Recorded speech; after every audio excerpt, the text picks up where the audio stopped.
Here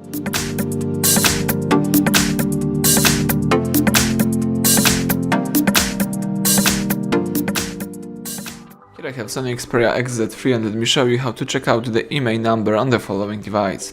So at the very beginning, let me start by using the home screen. Let's open the phone's dialer, let's activate the keypad and let's use the secret code *#06#, and as you can see the IMEI information pops up, so let's just tap OK to close this info if you read everything. Alright, you can also check out the IMEI number by using settings, so all you need to do is just use apps icon, find and select the settings, scroll down to the bottom of the list and choose system.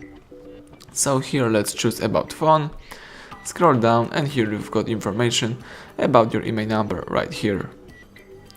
So everything went well, thank you for watching, please subscribe our channel, leave thumbs up under the video.